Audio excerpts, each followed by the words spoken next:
So I'll start with BAP1 tumor predisposition syndrome. For those of you who are not as familiar, it is an autosomal dominant hereditary cancer syndrome caused by germline mutations in BAP1. It's actually very highly penetrant. So we estimate that about 85% of folks with BAP1 will have a tumor during their lifetime. Here are the main cancer types.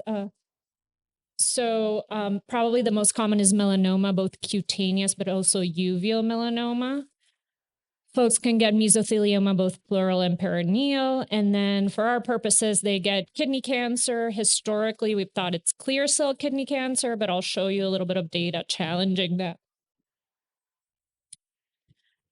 It's pretty well established that BAP1 somatic mutations and clear cell kidney cancer are associated with poor prognosis. We know this from data from the TCGA, worse overall survival. Our own experience also shows worse overall survival and from many other centers. So we've essentially extrapolated this data to assume that BAP1 germline mutated RCC will also have a poor prognosis. And data from our friend Mark also confirms some of this. So this was a case series where he noted the growth rates of different hereditary cancers, and BAP1 was the one with the highest growth rate of any of the kidney cancer syndromes. But again, this is a small case series. There's actually pretty much nothing else other than this publication on how these BAP1 germline tumors do. So we wanted to look at our own experience and see how our patients with BAP1 are doing. So a talented urologist, Lena Posada, went into, so we have a database now, it's over 100,000 patients who have tumor sequencing and they can opt in for germline sequencing. So we went to that database plus patients we had seen in our clinical genetics clinic. We only had about 24 BAP1, so it's still relatively rare. And out of those patients, 11 had renal tumors. And so we counted a total of 20 renal tumors among 11 patients. So this is some of the data that I was showing that challenges that clear cell notion. So a quarter of our patients were non-clear cell, and there's a smattering of histologist papillary, chromophobe, and even low-grade oncocytics. Half of them were low-grade, and there was a little bit of an earlier age of onset that I think we historically appreciated. So tumors starting in their 30s. But we recognize this is one center's experience, so I called Mark, or Ari Hakimi called you, and asked if you would be willing to collaborate. Mark said yes. Then we also called our friends at Ohio State. So we're putting together a case series between the three centers, and hopefully that will be published soon. But I can tell you it kind of mimics this data showing that maybe BAP1 RCC is not all terrible. That being said, it's still a little terrible. So we looked, again, this is MSK-CC experience. We looked at all our patients with hereditary RCC syndromes. Most of these are incidentally found through our MSK impact sequencing effort. And then we looked at those who had, we quantified how many tumors they've had at time of analysis. So the pink is the number of people who had more than one tumor subtype.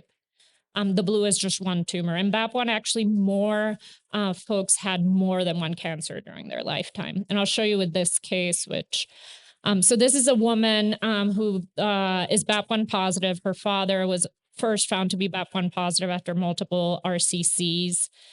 She actually came to MSK later in life when she was diagnosed with synchronous endometrial and ovarian granulosa cell tumors, the latter being BAP1 deficient.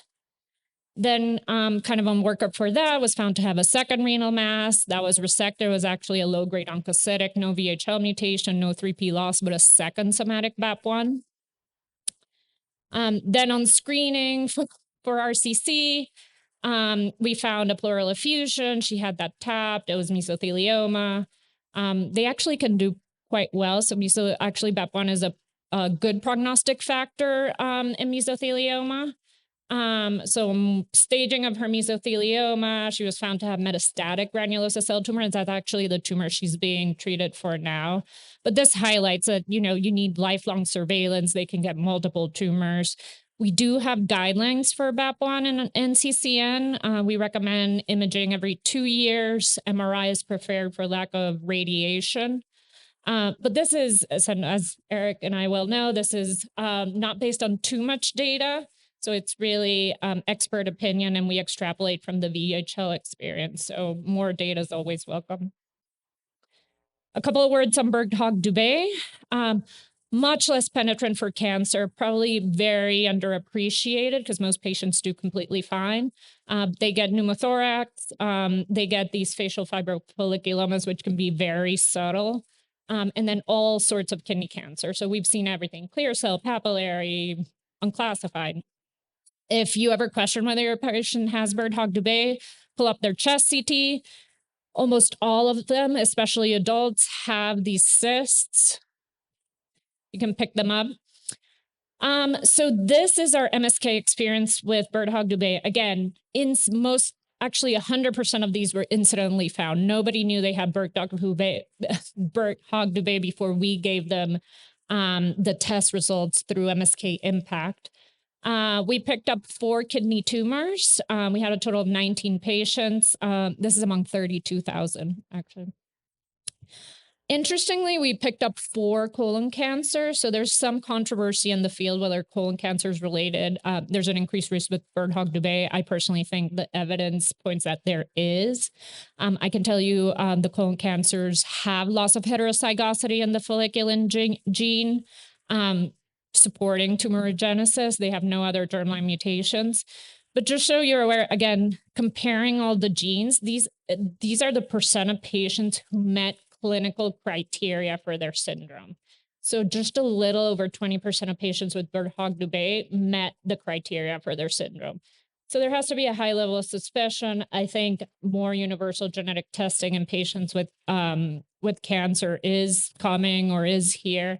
So I think that's how most of our patients are going to be found.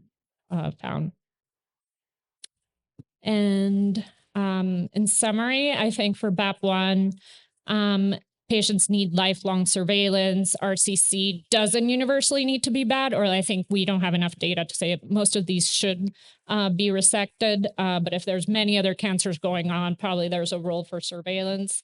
And Birt-Hogg-Dubé, lower penetrance for RCC, but high penetrance for lung cysts. And at MSK, we've started doing increased colon cancer surveillance. So we start at 40 and do it every 5 years.